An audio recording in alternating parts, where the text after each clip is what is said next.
Welcome to Beyond the Book, where we create aha moments for creatives that think they don't have time to read. Hey, I'm Imed, co-host and also a former anti-reader. I'm Matt, co-host and former anti-reader. We look forward to learning with you and growing together. This is Beyond the Book. Welcome back. This is Beyond the Book. So today we're going to talk about the Win Without Pitching Manifesto by Blair Enns. And we're going to break this up into several episodes. Can you describe at least what we're talking about today, Imed? What are our main points? Today, we're going to talk about specialization and positioning. So our views on why we should specialize, because I was on a kind of mindset that I don't need to do it as of now. And I think I was right. But up until this point, I think that we need to make some big decision for ourselves in order to grow. So it is what it is now.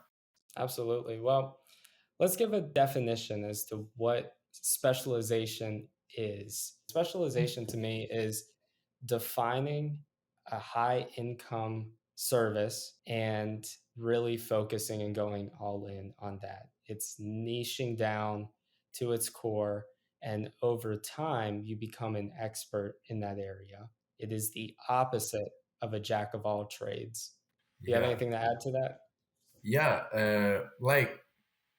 from graphic designer, and after that, like the graphic designer went to get one step ahead, and he gonna go to, let's say, logo designer, and after that, the logo designer want to get another step, so he gonna specialize in brand identity system, and so after that, you want to go again upstairs, and you want to do strategy with that. So like step by step, like there's people who want to like go from graphic designer, like doing all kind of things, all kind of services, and go ahead and jump right into, I don't know, minimalist logo designer. Yeah, it might be a good road, but if you don't know where you're heading, I think that taking small steps is a better approach for everybody that don't know what they want to do, right?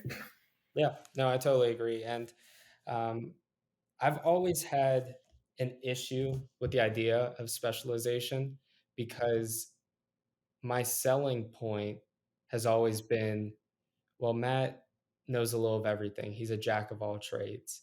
Whatever you need, go to him. Now, of course, that was defined somewhat. Before I got into the marketing and branding space, it was music related or mostly drum related, but I knew people. So it was go to Matt, he knows a guy. And then with the marketing, when I first started Old Soul, we're a one-stop marketing agency. We literally did everything from copywriting to, I mean, we even did photography and videography and drone video. But the problem with that is it's difficult to grow. And I think that's the importance of specialization, is because you will never become an expert of all of those areas. There's just not enough hours in the day. And yeah, it's not possible. I know that you haven't been a fan of specialization as well.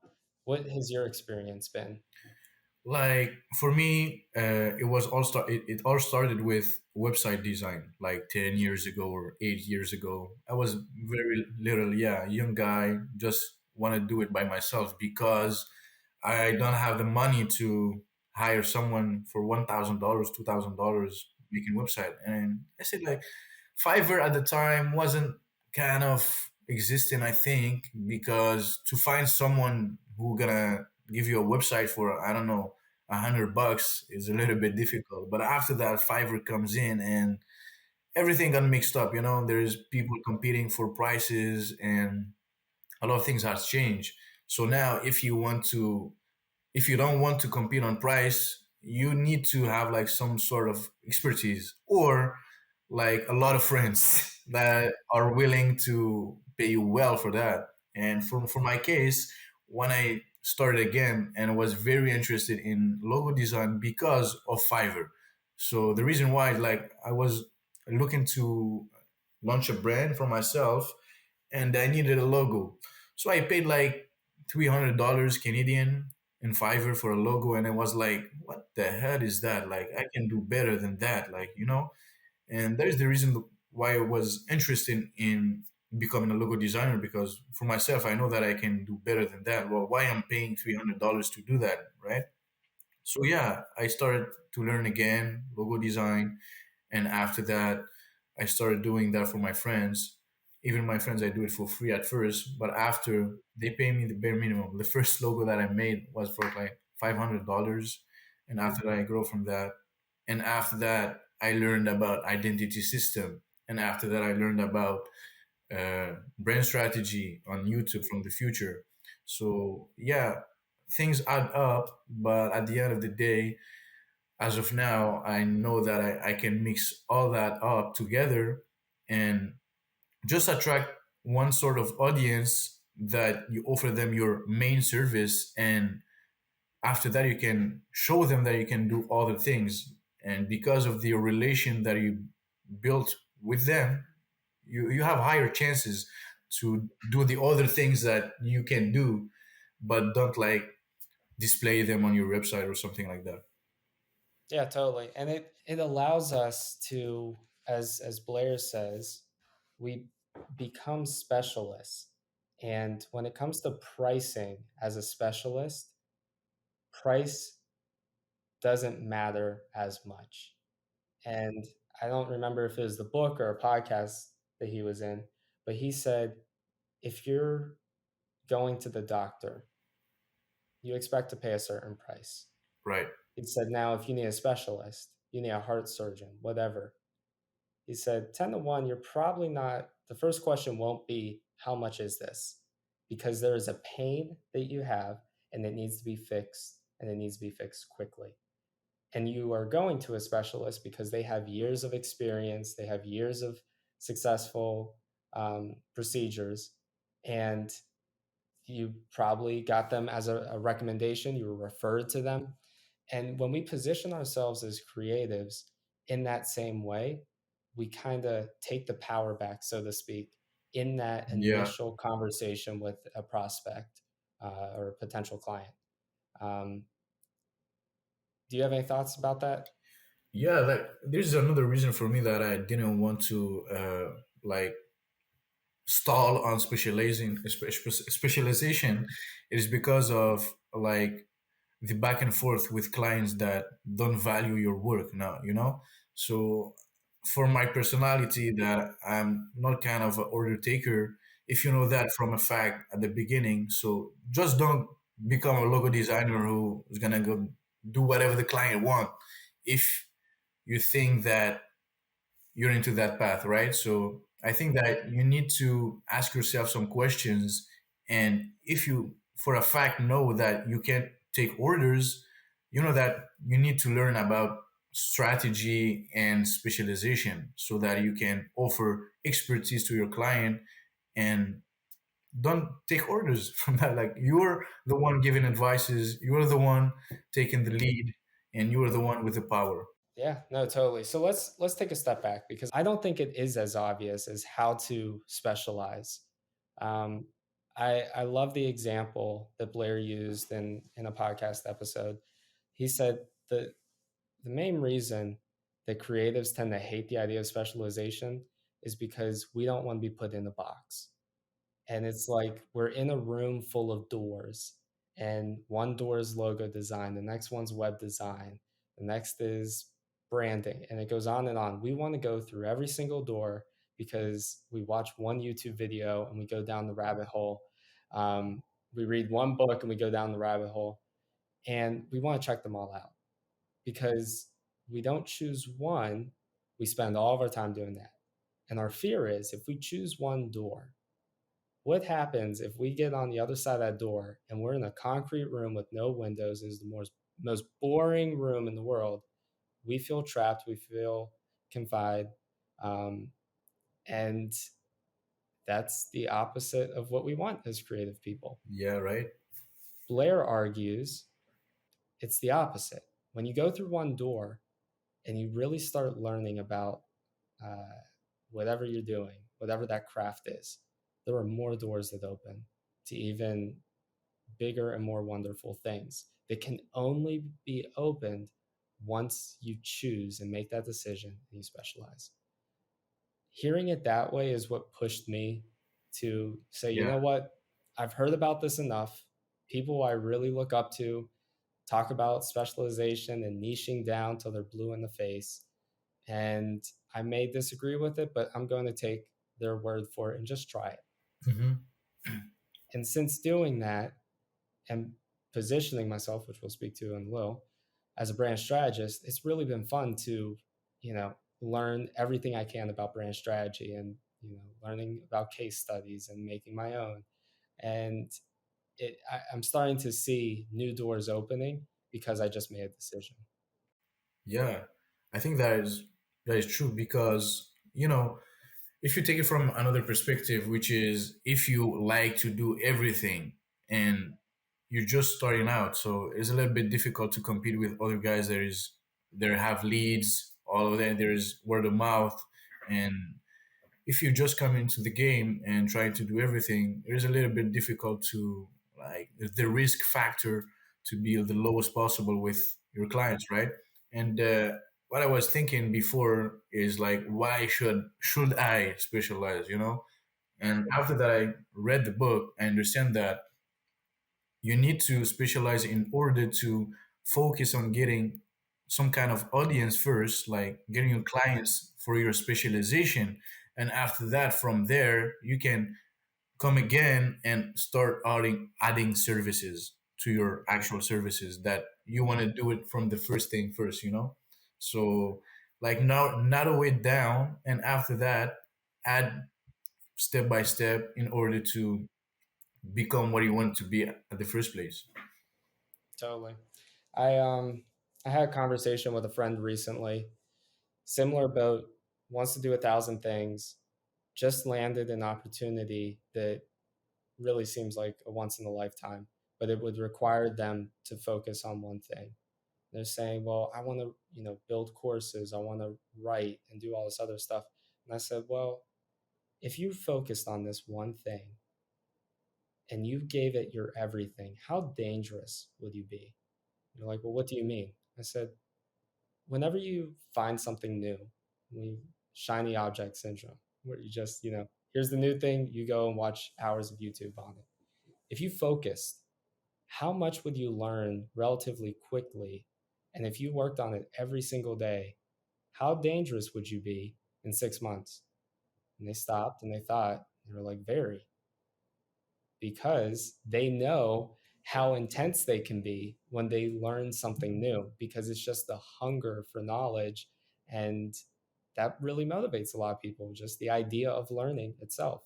But then they started to get excited because they started thinking about, wow, yeah, what would happen if I really tried this out? And I love in the book, Blair says there's 3 steps to positioning. And the first one is we must choose a focus. So he starts out by saying we have to specialize before we can even think about positioning, before we can even get to selling our services.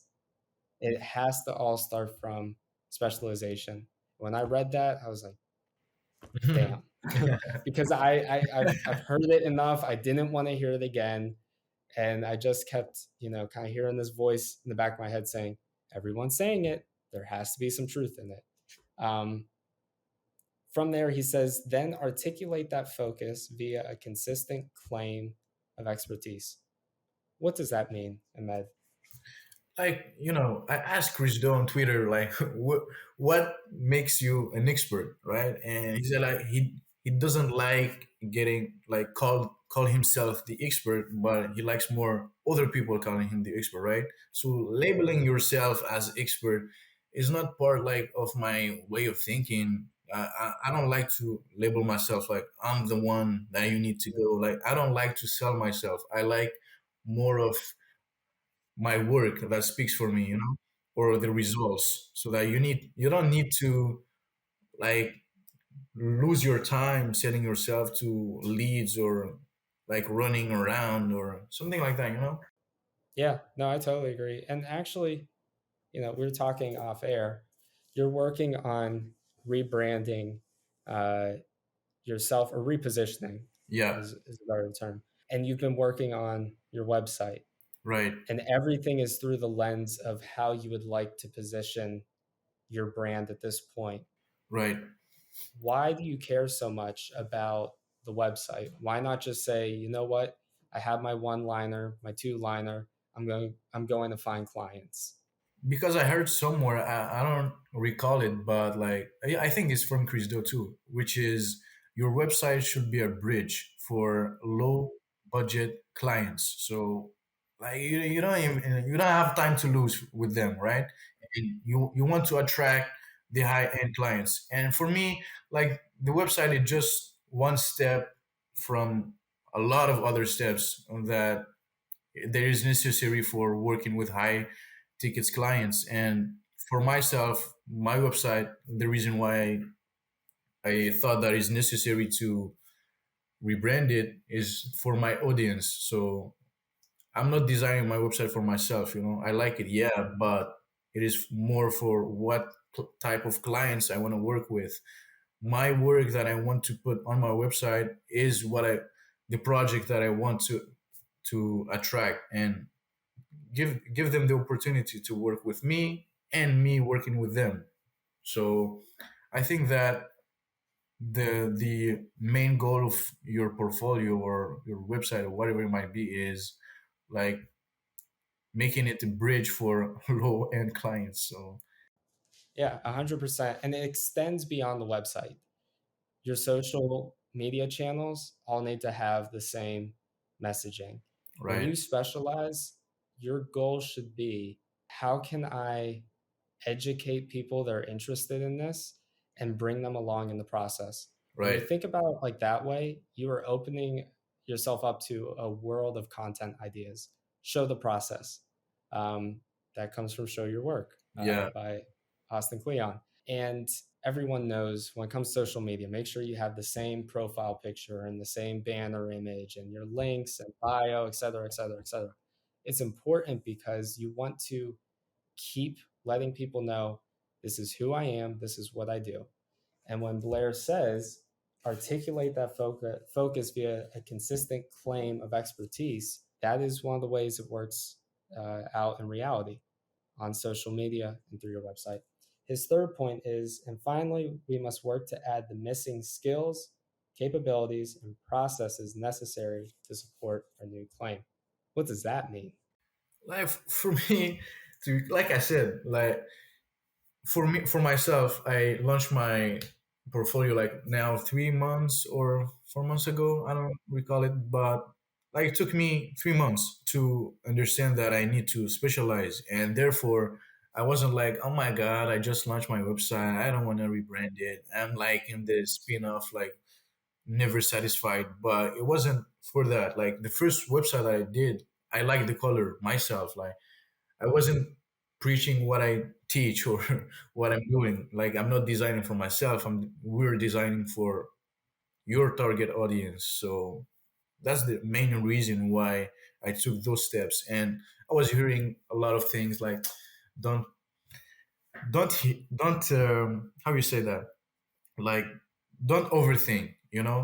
If you need to do something and you think it's right, just do it. Even if you're wrong, you're gonna learn from that. So I don't care if I'm wrong as of now, but I don't think I am, because I'm listening to what other successful people are doing, and I don't need to argue with that. I'm just gonna take what is working. I'm gonna do it. So, yeah, that's the main point for me as a takeaway. I think Blair put that last because he didn't want us to be stuck in analysis paralysis, something we've spoken about before. He didn't want us to try looking at every single door and figuring out the list of things that may come out of it. He wanted us to choose.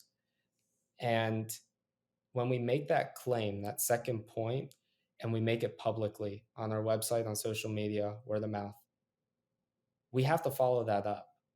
It's kind of this public state. It is. It's a public statement that if we go back on that 3 weeks later and say, well, now I'm a blank, or I'm putting out all this new content on web design when originally I was doing copywriting, we're internally, I think we're just wired as humans. Like we're gonna feel bad in some capacity because it's like I feel silly that I was going all in on this and then I changed focus.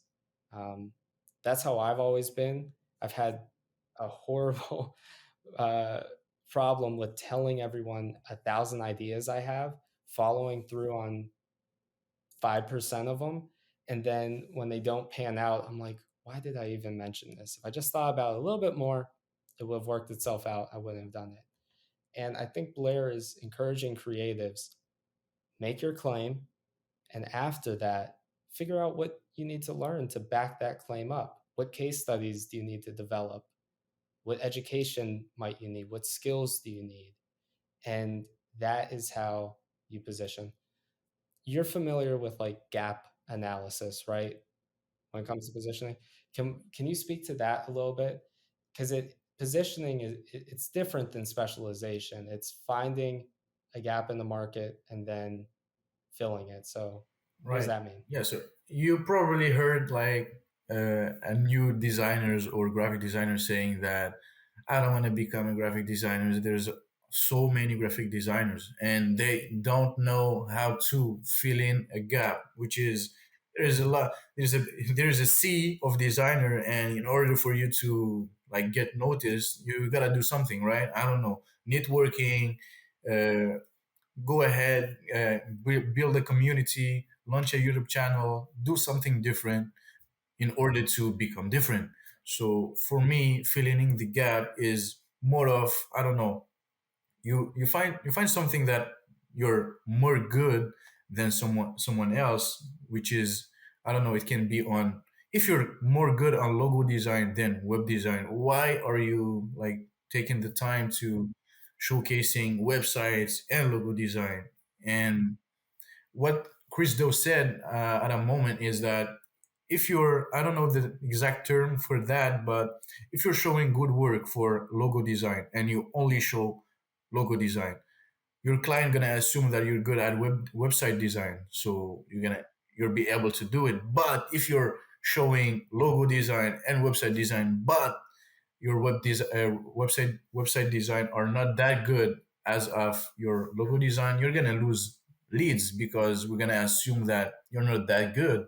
So that's another reason why you should focus on one particular thing. There's something else that I heard, which is crazy, but I think that is true. If you pick something and you do it for 10 years, what could possibly happen? Like, you don't have a teeny chance of not becoming great at it or even making a living of it, you know? Totally.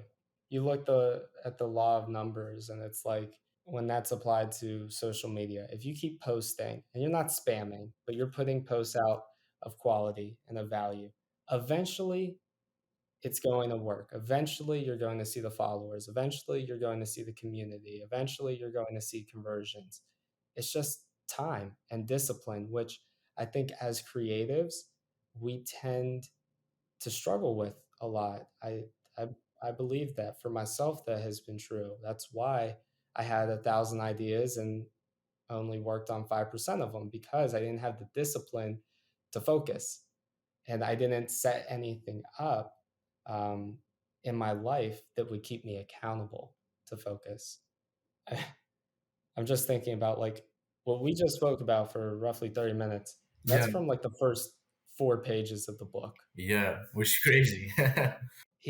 He then gets into after discussing positioning, talks about why this matters in presenting your services as a creative person and selling your services.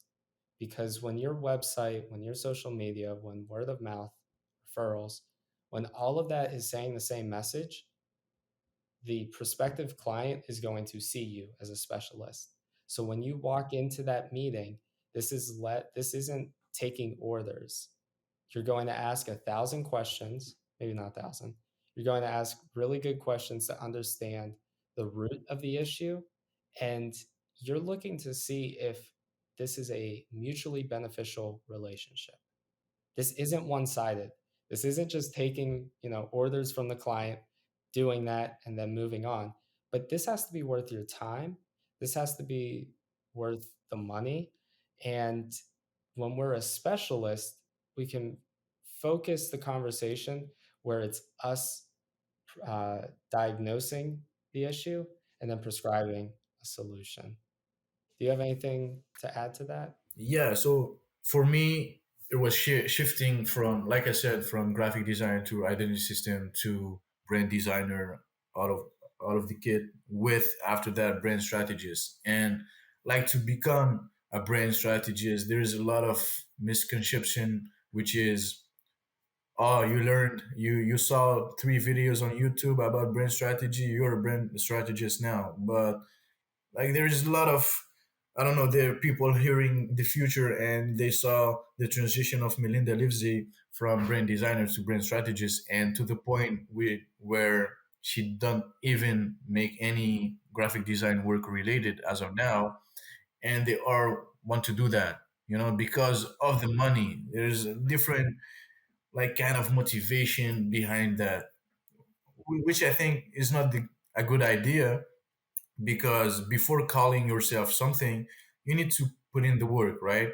But if you spent like 3 months learning about brand strategies and you feel like you have the power to call yourself a brand strategist as of now, do it. But I don't think that you need 3 days to become a brand strategist. There's no such hell, because if you label yourself as someone that is expert in something, and you don't have an answer for a question, you're gonna be discredited, Yeah, no, totally.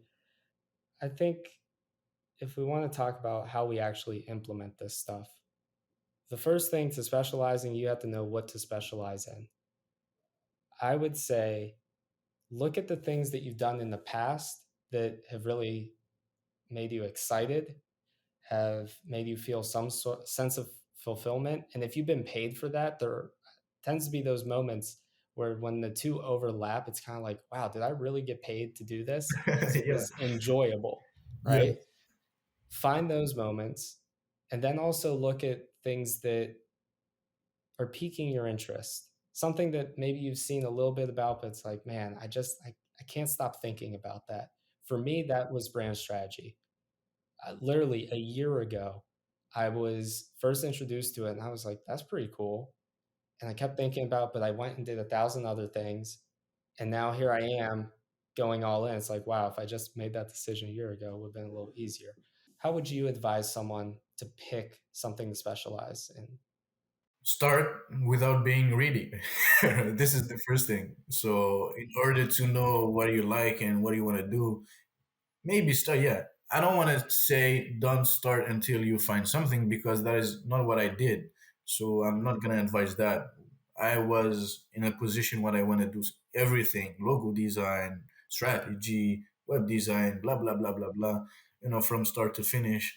And the story for that is like, people don't perceive you as you may think. Like if you think as yourself, that you're good at any kind of skills that you might you might think, but you're showing all your work, and as mentioned before, if your skills don't match any other skills that you're actually good at, you're gonna discredit yourself.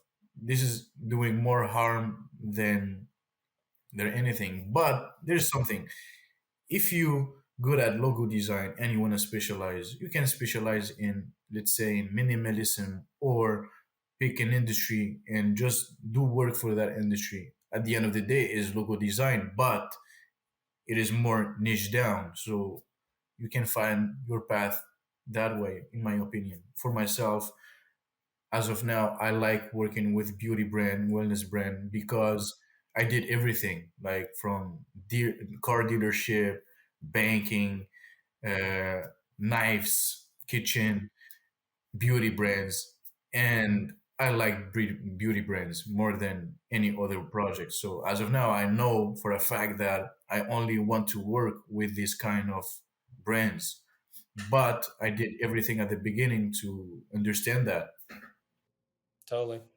I think that's where Positioning is taking the skill you're specializing in and then defining who it's for. So in your case, you're specializing in web design and branding.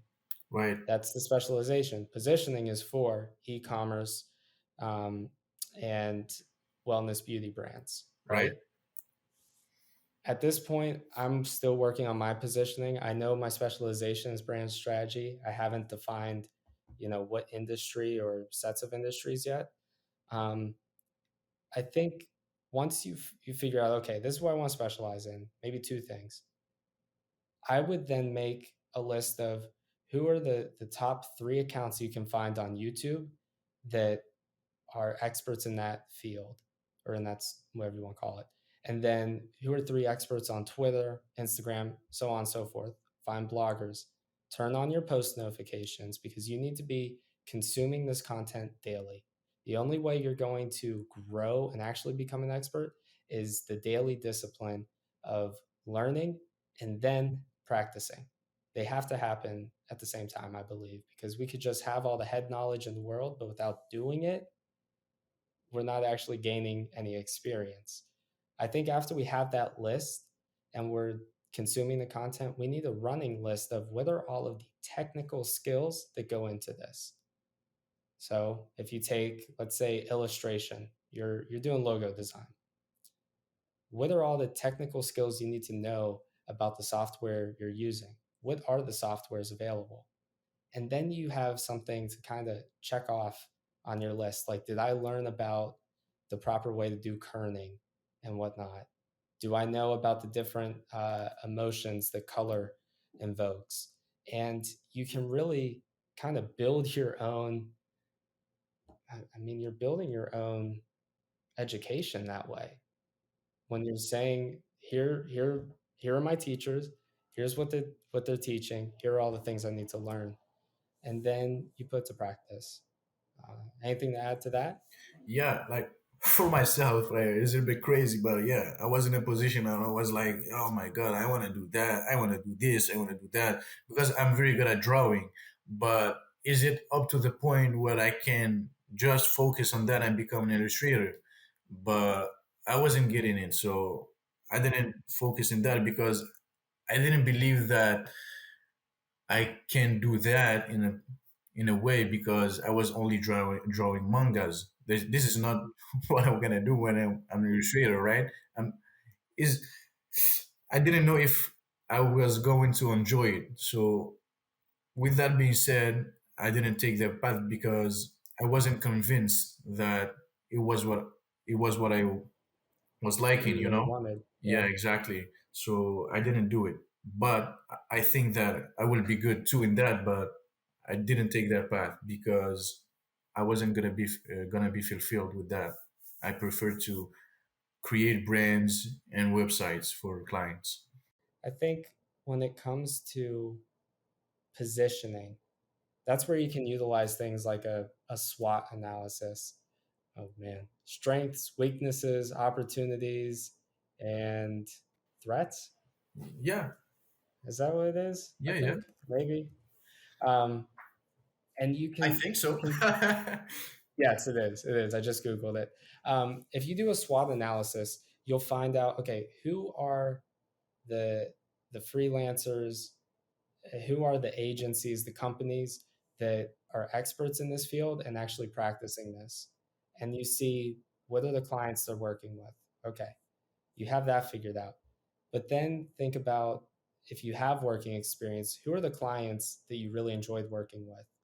See if there's any overlap in the industries. For you, you worked with a plethora of clients in various industries, and you love working with beauty brands.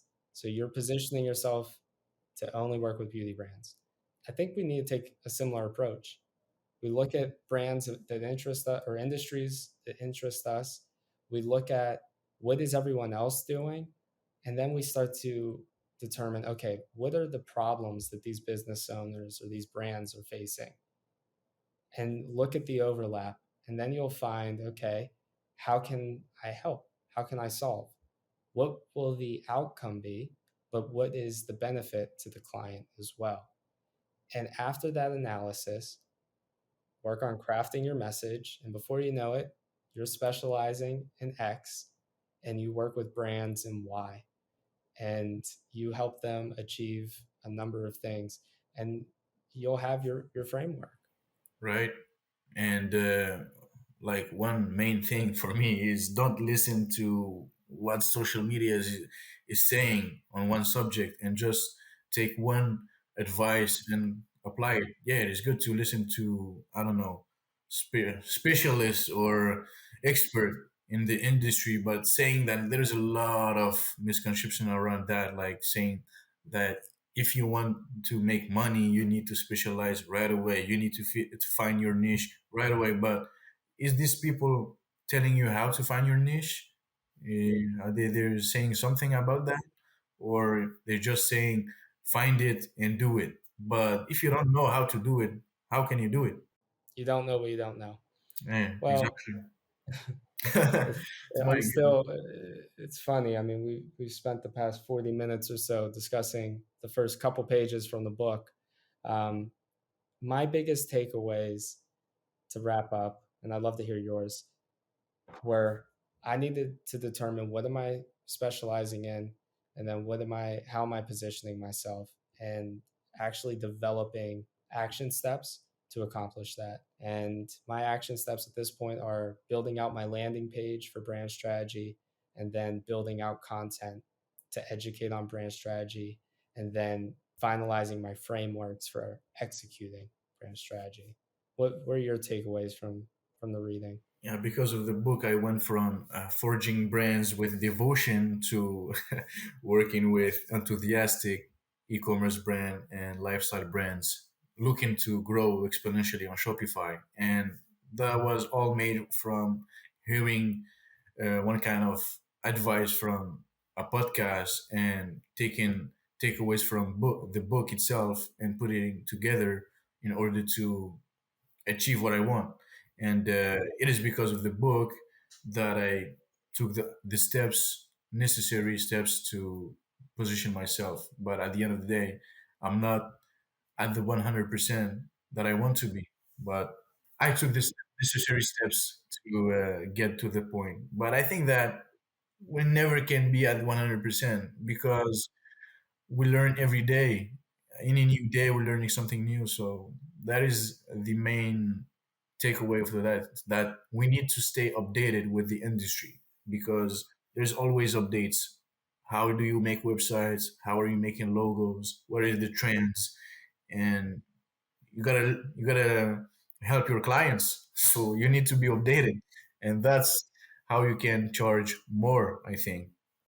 Oh yeah, totally. There's nothing worse than a client messaging you, "Hey, did you see this new update on Instagram? Are we doing that?" And you're like, no, I didn't know about So, that." So yes, funny you, question, funny question.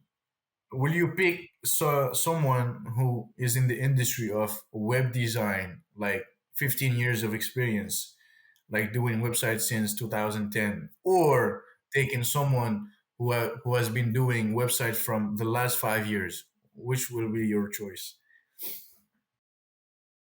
that's tough. I feel like my answer is it depends, but I would go with the 5 year as long as they they're current. The 15 year, maybe they stayed with it and they're up to date on everything, but maybe they're not because with time you can become complacent.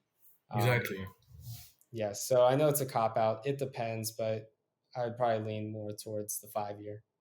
Yeah, me too. Because of like the trends and how things have changed, and I don't know if that is true, but like people working for Google or Microsoft, I don't know if every 5 years they need to, I don't know, take another test or another exam or another something like that I'm pretty to stay sure. updated. uh, Because Yeah, I know with like Adobe certifications, you have to retest, or in audio engineering for like Pro Tools or Logic by Apple, you have to retest because there is so much that's changing. The reason this question came to me is because I was surfing for websites, agency websites that offer services, and their website looks like a website from 2015 or 2010. There never was updated. So what I was thinking is, if they, I understand there is a lot of work with remaking a website, but if you don't make it, I don't know, like this is the first impression. So you're to the point where you don't care about getting new clients per se, or revamping your identity to match your new audience. I prefer to work with the one that learned web design 5 years ago because of that. And also, it's like you don't want to not practice what you preach, like you had Yeah, said earlier. exactly. You don't want to say, "Oh yeah, my website isn't made yet because I spend all my time making other people's websites." I saw That's that something a I've lot. I That's crazy. Like website coming soon, or like an agency doing what is that, like app, yeah, app for like websites and app, and they don't have a website. So I didn't get it, but it's been for like 3 4 months. I want to see if the website is up, and it isn't. So where the clients came from, probably from word of mouth, but I don't know where's the work. Yeah, yeah. And there is, I mean, that is literally something I've said in the past to someone. They asked what my website was. I said it's under development because I make other people's sites. Um, and I realized, yeah, that's not good. So to close, work on your stuff, figure out what you're specializing in, make sure bare minimum that, you have a website, a landing page, your social media is up to date. And once you figure out what you want to specialize in, go all in. It's worth it.